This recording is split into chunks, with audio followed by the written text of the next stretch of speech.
Crazy Red Emu here with a quick review of Super7's Ultimates 2003 TMNT Turtles. Now, those of you who may remember, the show and the toys did not match. The toys were clearly stylized 80s turtles. So, these figures clearly look like their show counterparts, except for one little issue, or one big issue. The turtles look fat.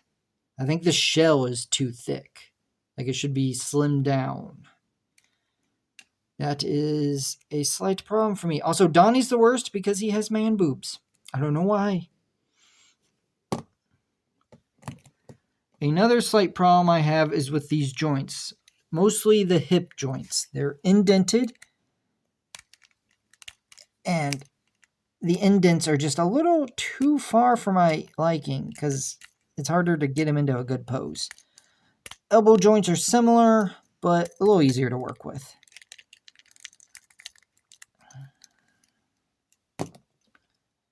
They all come with, weapon holding hands, a pair of fists, and a pair of splayed hands, which are currently in the container I decided to set these guys on top of before my video. No worries though. They also come with an extra face, and then I bought these off of the Super7's website, so I got the additional head pack. So I have 3 heads in total for each turtle.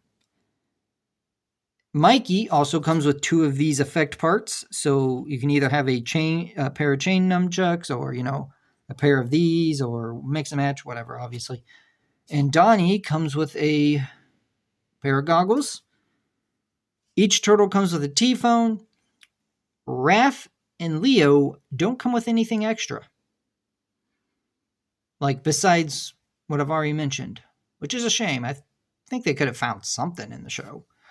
Another issue I have, Raph's size look a little small to me.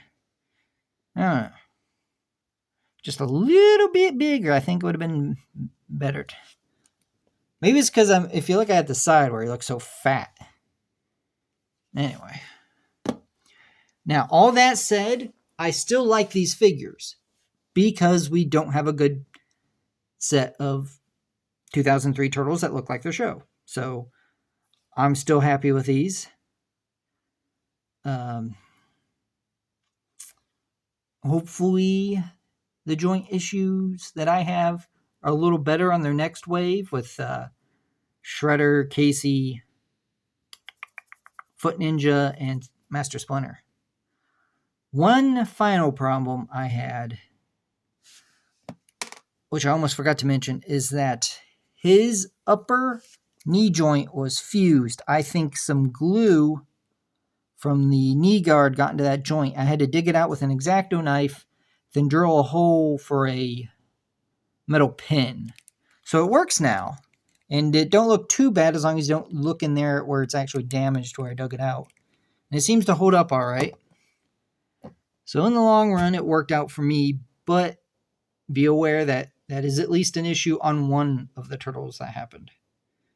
But it was the only joint messed up. Some of the other joints are really tough to move, so you may want to have food grade lubricant to spray them in there with and help you out. So just keep that in mind. At the end of the day, I think the people who had their hearts set on these aren't going to be deterred. But if you're on the fence, some of these problems may actually, move you to one side of it. But that's ultimately up to you. Crazy Red Emu signing off.